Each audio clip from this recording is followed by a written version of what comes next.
안녕하세요. 저는 아들 둘을 홀로 키우고 있는 워킹맘입니다.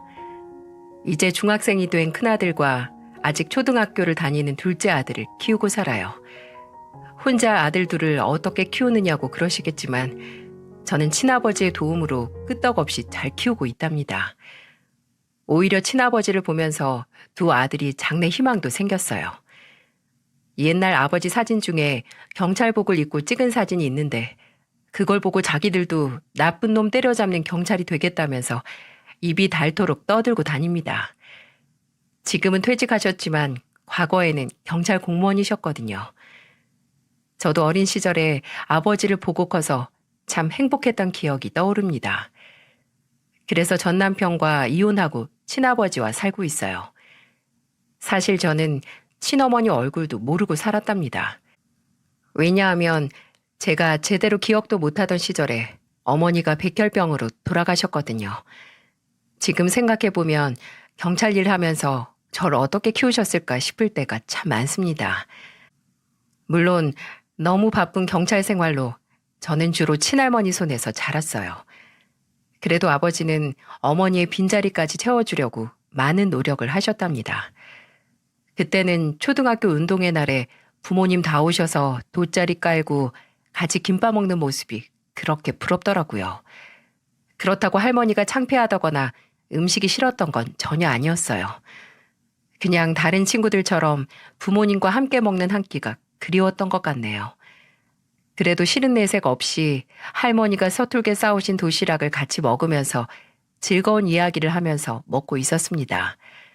그런데 할머니랑 밥을 먹고 있는데 저 멀리 아버지 모습이 보이는 거예요. 양손에 무언가를 들고 오는 아버지 모습이 어찌나 반갑던지 저도 모르게 벌떡 일어나서 아버지를 큰 소리로 불렀습니다. 아빠! 점심시간에 맞춰서 온다고 왔는데 벌써 먹고 있네. 아빠가 치킨이랑 김밥 사왔어. 오늘 아빠 바빠서 못 온다고 할머니가 그랬는데 어떻게 오신 거예요? 우리 은주 운동회에 아빠가 없으면 달리기 누구랑 하려고. 이 아빠가 와야지. 아버지는 아무리 바빠도 학교에 행사가 있으면 꼭 오려고 노력하셨어요. 운동회를 하다 보면 부모님과 함께하는 게임도 있으니 아빠는 바쁜 와중에도 시간을 쪼개서 오셨던 겁니다. 이렇게 자상하고 다정한 아버지는 늘 제가 1순위였어요. 할머니는 그런 아버지와 저를 보면서 이렇게 말했습니다. 아유, 누가 보면 서너 달은 떨어지시는 줄 알겠네. 아빠랑 딸이랑 이산가족 상봉하는 줄 알겠어. 그때 아버지 팔에 매달려서 낮에 있던 운동회 이야기도 하고 즐거웠던 기억이 떠올라요. 할머니와 아버지의 사랑 듬뿍 받으면서 자라서 어머니가 그렇게 그리울 틈도 없었습니다. 가끔 어머니가 궁금하긴 했지만 그래도 아버지 덕에 저는 어머니의 빈자리를 느낄 겨를이 없었어요. 그렇게 할머니의 정성과 아버지의 사랑을 듬뿍 받고 자란 저는 꼭 아버지 같은 남자를 만나서 결혼하고 싶다고 입버릇처럼 말했어요. 아버지는 제가 이런 소리를 하면 싱글벙글한 얼굴로 기쁜 목소리로 말씀하셨죠. 세상에 아빠 같은 사람 만나려면 우리 딸 시집 못 가겠네. 그럼 난 아빠랑 평생 살아야겠다. 그래, 시원찮은 놈이랑 결혼할 바에 그냥 시집가지 말고 이 아빠랑 살자. 아버지는 외동딸인 저를 끔찍이도 아끼셨답니다. 그래도 성인이 되고도 엄한 놈 만나지 말라면서 신신당부를 하셨어요. 아버지 같은 사람이랑 결혼하겠다는 말만 들어도 얼마나 자상한 아버지 밑에서 컸는지 예상이 가지 않습니까? 그래서 그런지 제 이상형은 다정한 남자였어요. 그리고 아버지처럼 큰 키에 든든한 어깨를 가진 남자가 제 외적 이상형이기도 했고요. 하지만 제 전 남편은 제가 원하던 외적 이상형과는 정반대였어요. 전 남편은 키도 작은 데다가 피부도 별로 좋지 않았고 왜소한 체격이었어요. 그런 사람을 도대체 어떻게 만났나 궁금하시죠? 제가 공무원 생활을 하던 중 동료의 추천으로 취미 모임에 가입하게 된 거예요. 공무원들로만 이루어진 모임이었는데 그곳에서 남편을 만나게 됐어요. 처음에는 저한테 호감을 보이는 남편에게 노골적으로 싫은 티를 팍팍 냈죠. 남편은 제가 마음에 들었는지 모임이 있는 날이면 늘 제 옆자리만 앉으려고 했습니다. 그래서 점점 모임을 가는 날이 불편해지기 시작했어요. 그러던 어느 날 모임이 끝나고 집으로 가는데 볼 일이 있다면서 같은 방향 전철을 기다리고 있는 겁니다. 속으로는 생긴 것도 마음에 별론데 눈치까지 참 없는 사람이구나 했어요. 그래도 같은 방향으로 가는 전철을 타고 이런저런 이야기를 하면서 갔습니다. 그러다 행선지에 도착했을 때 남편의 몰랐던 면을 보게 된 거예요.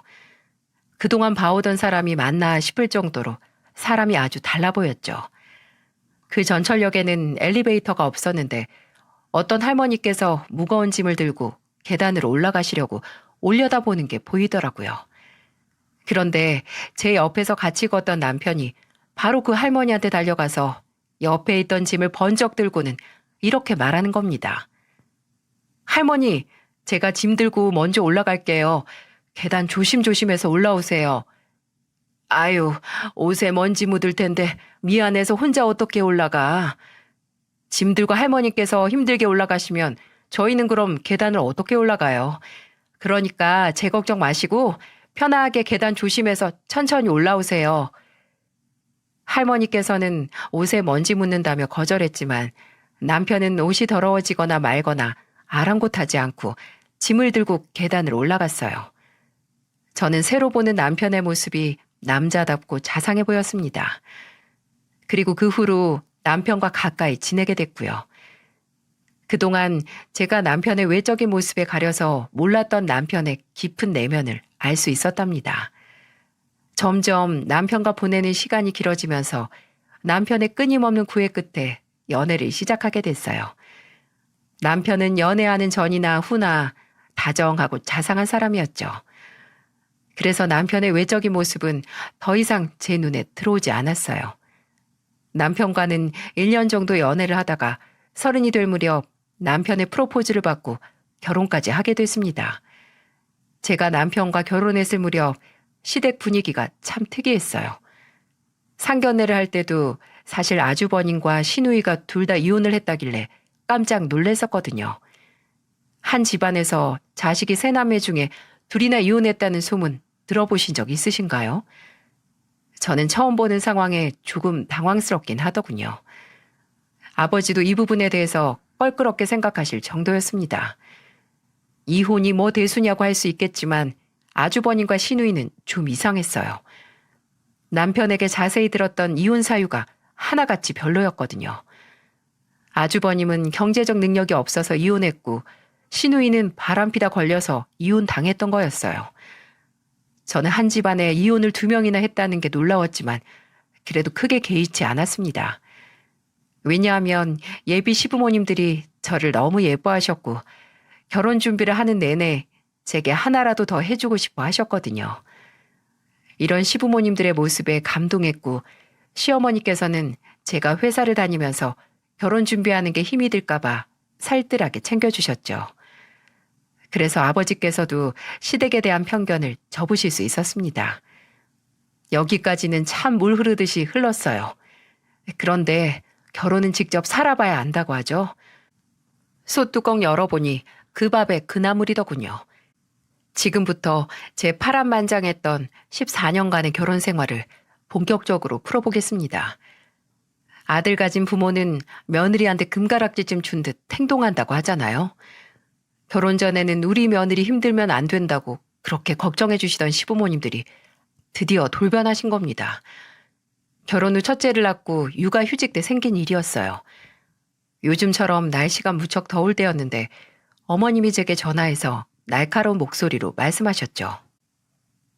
너는 오늘 중복이라는데 삼계탕 같은 것도 안 해오고 뭐하니?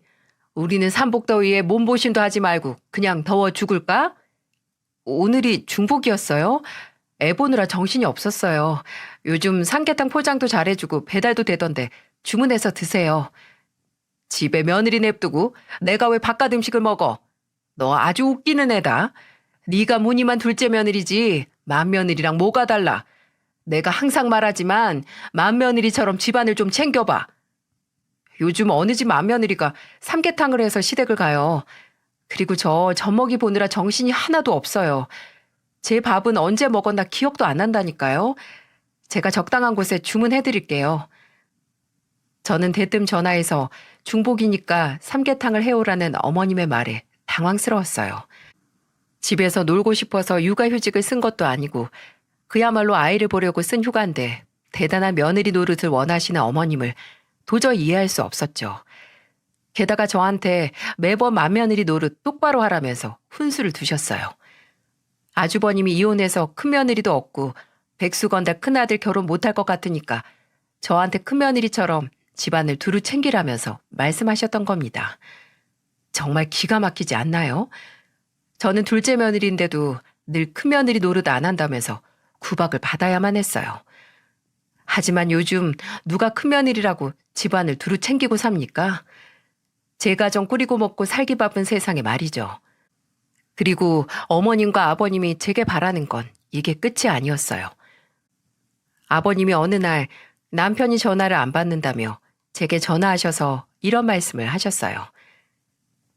다른 집 며느리들은 말 안 해도 척척 용돈도 보낸다는데 너는 왜 시집 오고 한참 지났는데 아무 소식이 없어? 용돈 안 보낼 거야? 아버님, 공무원 월급 빤한데 어떻게 아버님 용돈까지 챙겨드려요? 저희 애 낳고 들어가는 돈이 얼마나 많은 줄 아세요? 그 쪼매난 애한테 돈이 들어가면 얼마나 들어간다고 엄살이야? 제가 정말 작정하고 엄살 부려볼까요? 저도 아버님한테 생활비 보태달라고 부탁 안 할 테니까 아버님도 저희한테 용돈 얘기 좀 그만하세요. 저도 정말 먹고 살기 힘들어요. 며느리가 손이 작으니까 살림도 쪼들리게 하는 것 좀 봐. 월급이 작아서 남편 용돈도 없는데 아버님 용돈을 어떻게 드려요? 목구멍이 포도청이니까 용돈 바라지 마세요. 하루 종일 밥 달라고 우는 애를 달래다가 늦은 저녁 매번 용돈 타령하면서 전화하는 아버님 전화에 화가 나고 말았습니다. 정말 그때는 애가 둘이나 되는 줄 알았어요. 갓 태어난 아들은 밥 달라고 울고 아버님은 또 돈 달라고 우는 것처럼 들렸거든요. 그러니 제가 말이 곱게 나갈 리가 있었겠어요. 그랬더니 명절 분위기가 거의 전쟁터나 다름없었어요.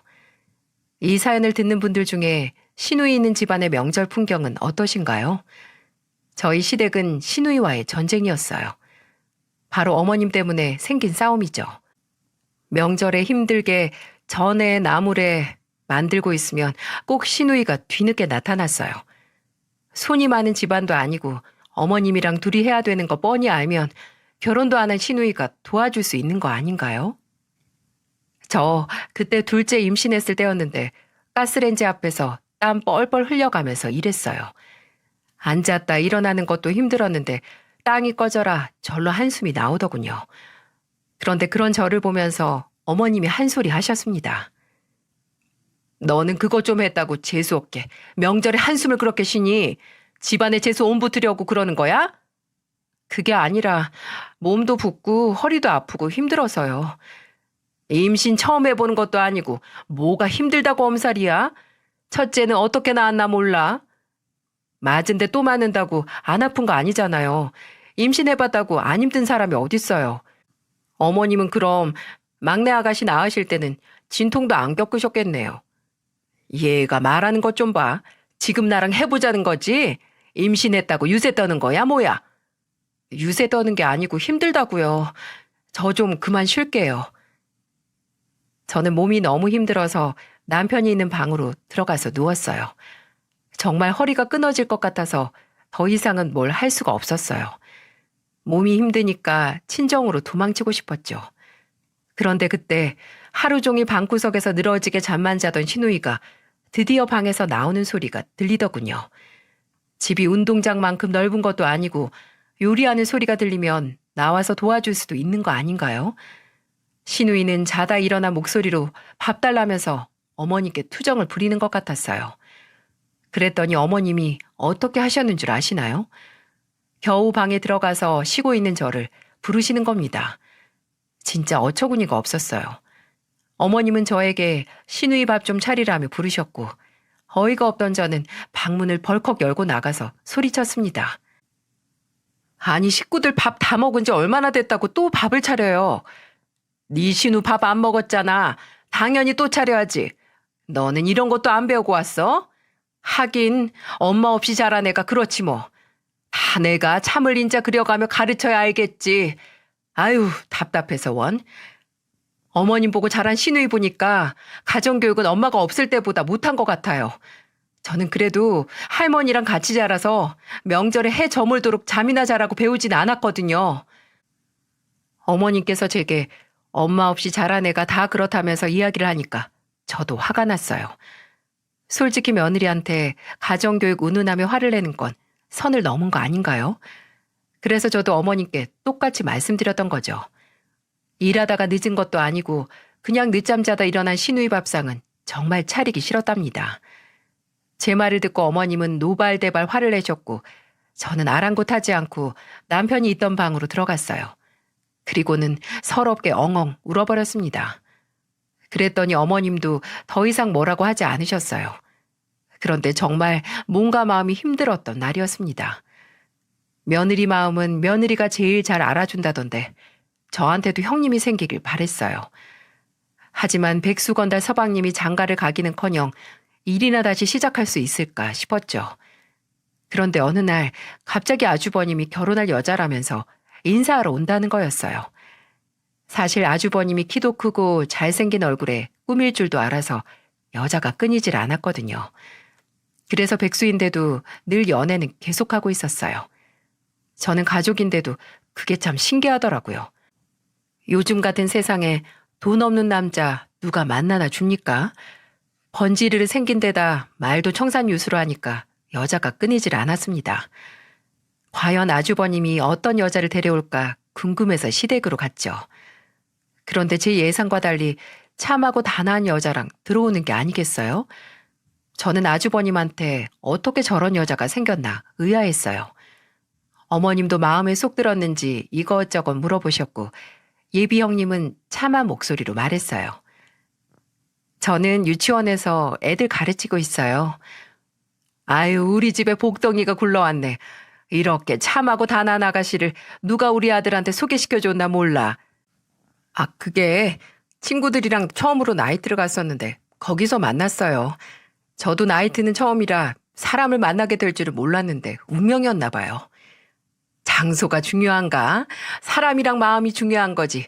잘 살면 되는 거야. 나이트에서 처음 만났다는 말에 조금 놀라긴 했습니다. 그래서 정말 괜찮은 사람인가 의문이긴 했었어요. 하지만 예비 형님이 밥을 먹고 집을 간 후 아주버님이 늘어놓은 말에 충격을 받고 말았어요. 아주버님은 나이트에서 만난 예비 형님에 대해서 자랑처럼 떠들기 시작했어요. 어찌나 방정맞게 말하는지 솔직히 그 모습은 방금 나간 예비 형님 불러다가 다 보여주고 싶을 정도였답니다. 아주버님은 어머님과 아버님을 보며 신이 난 목소리로 떠들기 시작했어요. 엄마 큰며느리 집안이 얼마나 부자인 줄 알아? 솔직히 유치원에서 일해서 버는 돈보다 집안 재산이 더 탐난다니까. 그렇게나 많아? 그럼 너도 정신 차리고 잘 좀 해봐. 한몫 챙기려면 그런 집에서 챙겨야지. 어머님은 은근히 저를 흘겨보면서 말하셨고 아주버님은 땡 잡은 듯한 얼굴로 싱글벙글 했습니다. 이게 어딜 봐서 장남이라고 할 수 있을까요? 저는 아주버님을 보니까 예비 형님까지 이상한 사람은 아닐까 의심스러울 정도였답니다. 하지만 아주버님과 결혼 후 알게 된 형님의 본 모습은 참 착한 사람이었어요. 저랑 동갑이었는데도 어른스러운 모습에 배울 게 참 많았습니다. 시댁일로 힘들면 가까운 친구한테도 제 얼굴에 침뱉기 같아서 못했던 말을 형님한테는 편하게 할 수 있었죠. 며느리 마음 며느리가 제일 잘 알아준다는 말이 진짜였더라고요. 집안에서가 아닌 개인적으로도 자주 만나서 놀 정도로 형님과는 아주 가까운 사이였어요. 그런데 형님은 늘 저와 다른 걱정을 안고 살았습니다. 아무래도 나이트에서 처음 만난 사이다 보니까 걱정이 많았던 것 같아요. 저와 커피를 마시며 이야기하다 문득 저를 보면서 형님이 이런 말을 하더군요. 워낙 사람들 만나서 노는 것도 좋아하는데 말도 재밌게 얼마나 잘하는지 저러다가 어디서 바람 필까 봐 걱정이야. 에이, 그래도 형님 임시까지 했는데 누가 임신한 부인 두고 한눈을 팔겠어. 괜한 걱정하지 마. 뱃속 아가도 엄마가 불안하면 편하게 못 있어. 저는 걱정하는 형님을 어르고 달래줬어요. 그런데 사태는 점점 더 심각해져만 갔습니다. 임신 초기였던 형님의 불안한 걱정은 점점 현실로 나타나기 시작했어요. 보통 부인이 임신했으면 가정에 충실해야 하는 거 아닙니까? 형님은 임신 중인데도 눈물 마를 날이 없었죠. 제가 그럴 때마다 형님네로 가보면 아주버님은 머리카락 한 올도 보이지 않았어요. 임산부가 마음 편할 날이 없어서 그런가 형님은 수척해 보이기까지 했고요.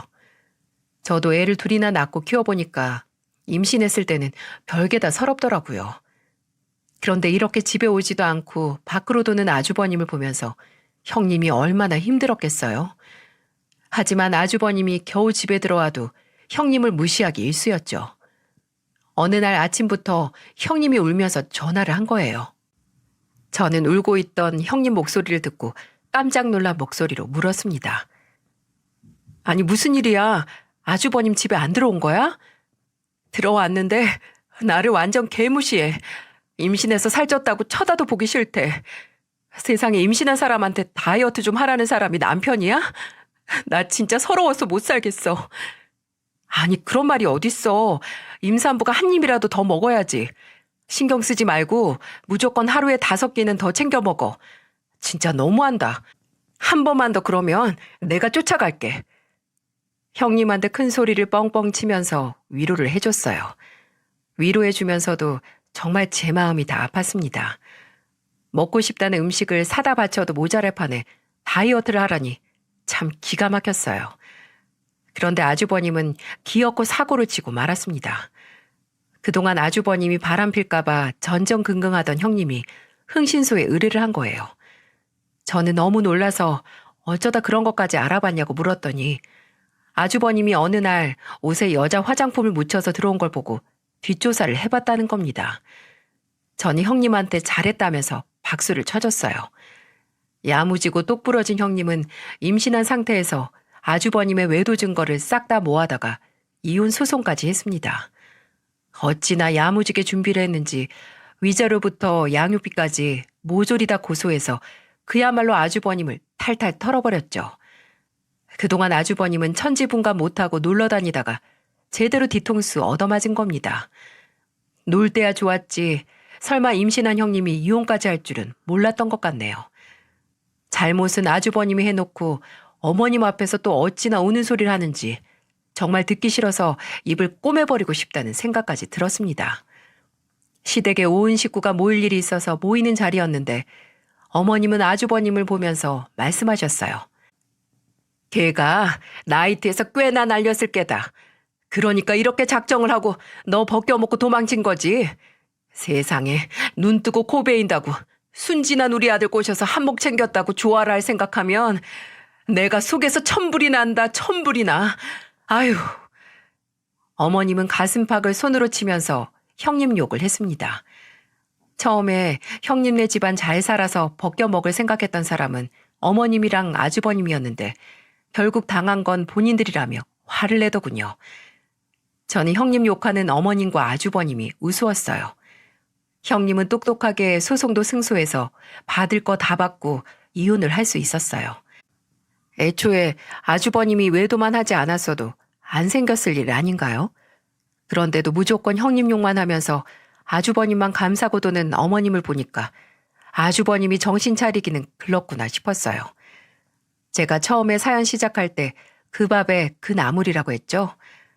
염치 없기로는 시누이도 뒤처지지 않았습니다.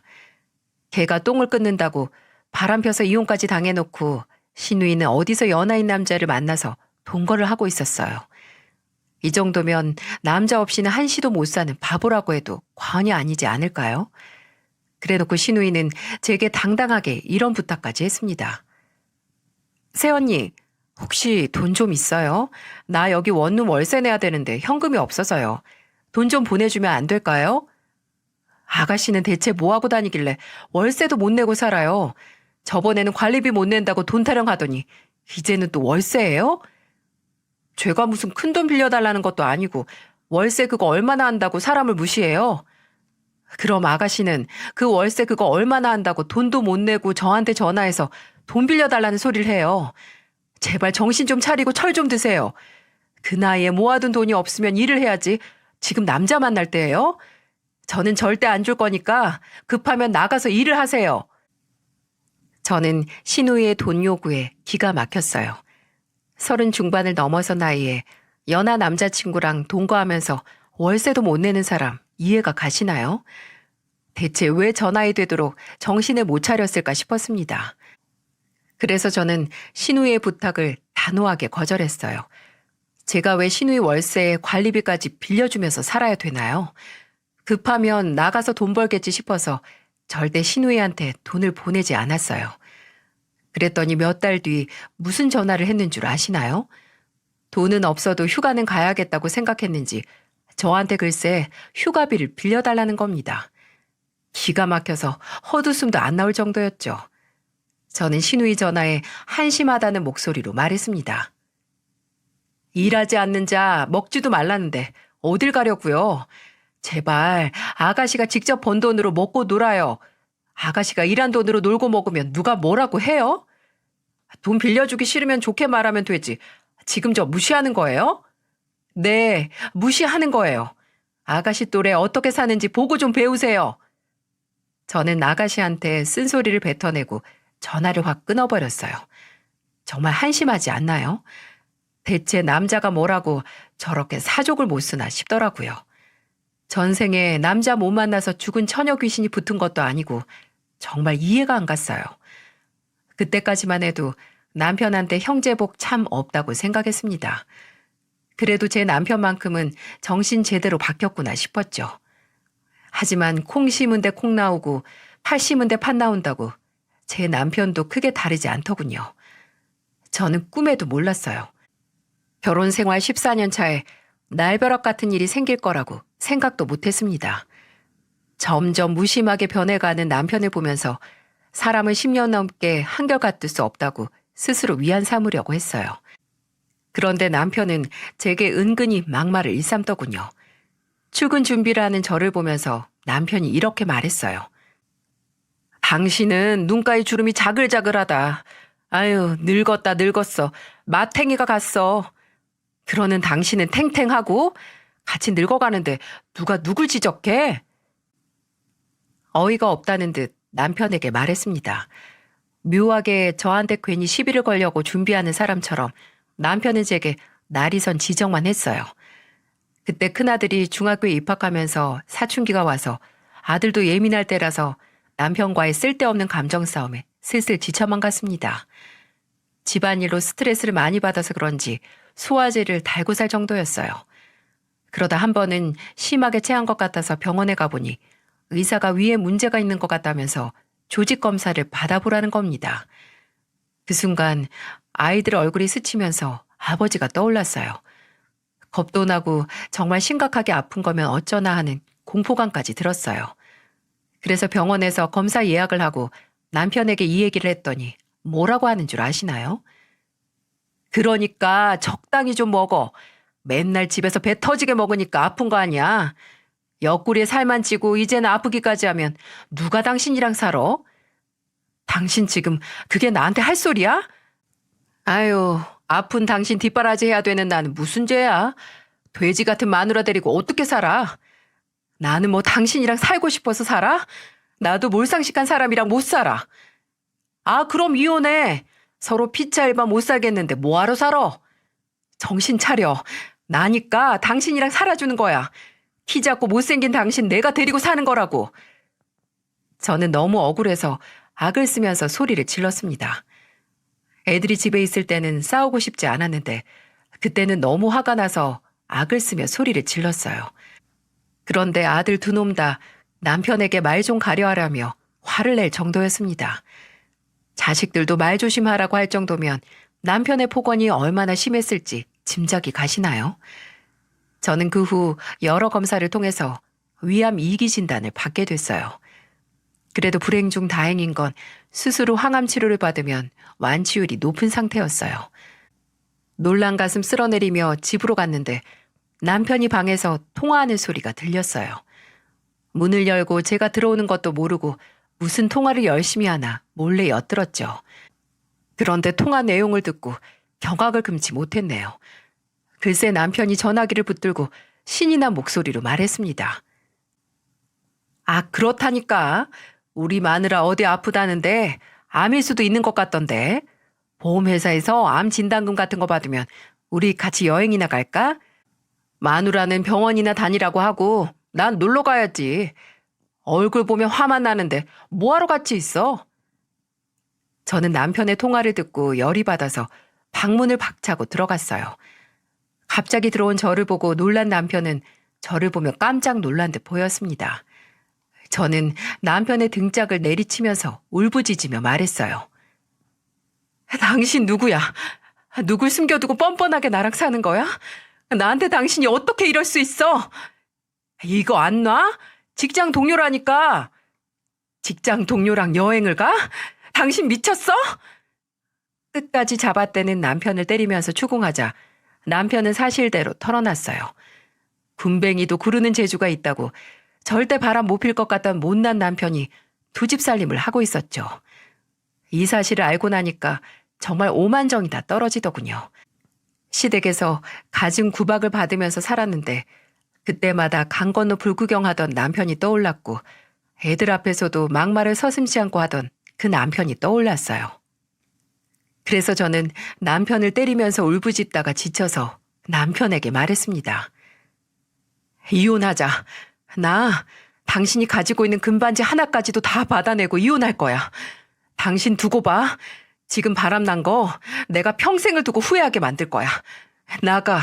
당장 집구석에서 나가. 저는 남편에게 협박하듯 말을 남기고 집에서 남편을 쫓아내 버렸어요. 진짜 모든 게 다 지긋지긋하다 싶더군요.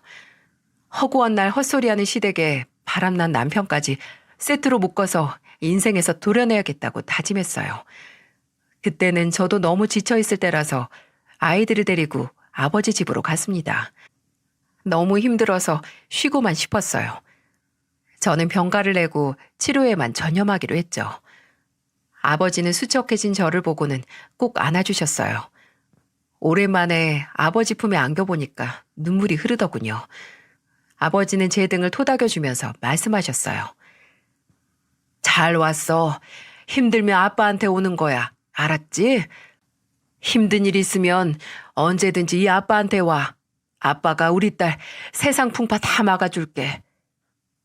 저는 7순이 넘은 아버지의 품에서 엉엉 아이처럼 울었습니다. 한평생을 살면서 아버지 앞에서 그렇게 울어보기는 처음인 것 같네요. 그렇게 저는 남편과 이혼 소송 중에도 병원을 다니면서 항암 치료를 시작했어요. 아버지는 늘 제가 병원에 가는 날 같이 병원에 가주셨어요. 저는 매번 아버지를 귀찮게만 하는 것 같아서 아버지를 말리면서 말했습니다. 저 혼자 가도 끄떡 없어요. 집에서 그냥 계세요. 너도 아들 키워봐서 알 거 아니야. 평생 애 같은 거. 내 눈에 너는 아직 애야, 애. 병원 가다 무슨 일 생길 수도 있는데 이 아빠가 같이 가줘야지.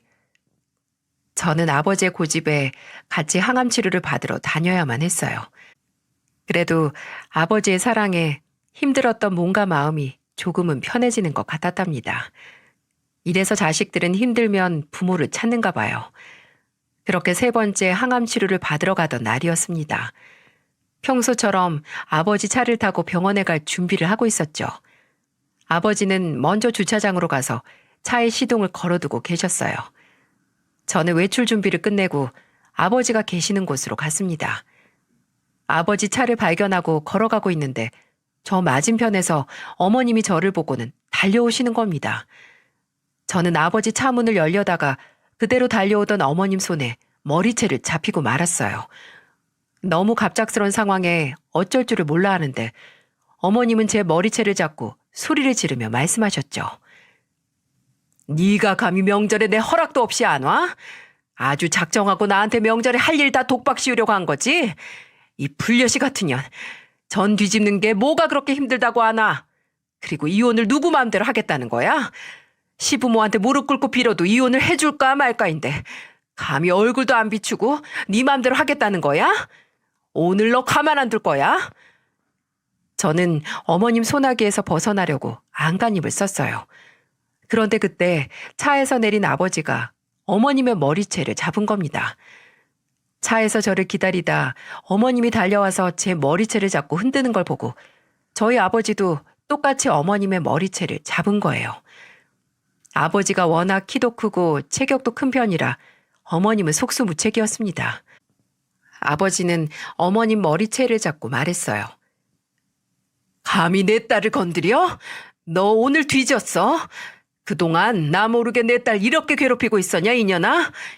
귀한 내 딸 나도 함부로 못하는데 네가 뭔데 내 딸한테 함부로 해? 그리고 왜 이혼을 하는지는 그쪽 아들 찾아가서 물어봐. 이제는 내 아들 물고 늘어지는 거야? 그 아버지 그 딸이라고 트집 잡는 건 아버지한테 배웠나 보네. 뭘 모르나 본데 그쪽 아들 바람 펴서 이혼당한 거야. 누구 하나 잡아서 분풀이하고 싶으면 당신 아들한테 가서 하라고.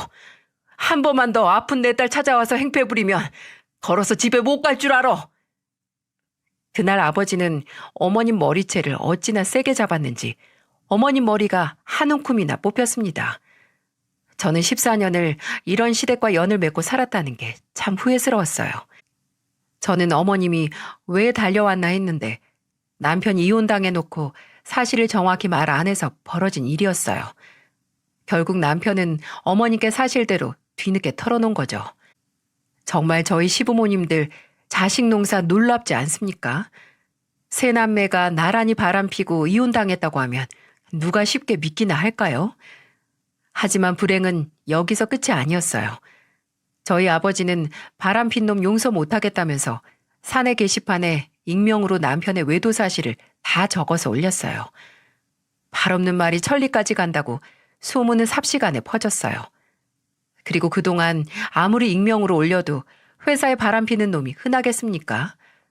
그동안 남편이 두 집 살림 한다는 소문이 있었는데 익명 게시판에 떡하니 올라오니까 소문이 사실이 된 거죠. 그래서 결국 남편은 얼굴도 못 들고 다닐 정도로 소문이 퍼져서 예전처럼 근무하기 어려운 상황이 된 겁니다. 남편은 공무원 품위 유지 위반으로 중징계를 받게 되자 결국 스스로 사직서를 내고 말았어요. 이로써 시댁에서는 세 남매가 나란히 바람펴서 이혼까지 당하고 백수가 됐습니다. 이 정도면 콩가루 집안 아닌가요? 게다가 어머님과 아버님은 그런 자식들 먹여 살리겠다고 요즘 식당에서 아르바이트를 하고 계시네요. 자식들은 정신 못 차리고 집구석에서 잠만 자는데 다 늙은 시부모님들이 나가서 돈을 벌고 있다니 참 기가 막히더라고요. 근데 생각해보면 이게 다 어머님이 만든 업보 아니겠습니까? 이제는 완전히 남이 된 후라서 시댁도 아닌 완전 남남이죠. 게다가 이혼 소송도 저한테 유리한 방향으로 다 승소했고요. 하지만 승소하면 뭐 하겠어요. 전 남편이 백수라 양육비를 못 받고 있어서 또 한 번 양육비 소송을 하려고 준비 중이랍니다. 정말 이만한 악연도 또 없을 거예요. 저는 이혼 후에 중학생 큰아들과 초등학생 둘째 아들을 아버지와 함께 키우며 예전보다 더 신나게 살고 있습니다. 그리고 이혼하고 나서 한때 형님이었던 친구와 연락이 닿아서 지금 단짝 친구가 됐어요. 마지막으로 본 게 임신했을 때였는데 건강하게 딸을 출산하고 재혼까지 해서 행복하게 잘 살고 있었어요. 저는 단짝 친구처럼 붙어 다니면서 예전보다 더 가깝게 지내고 있네요. 인생은 뿌리 없는 평초라고 하죠.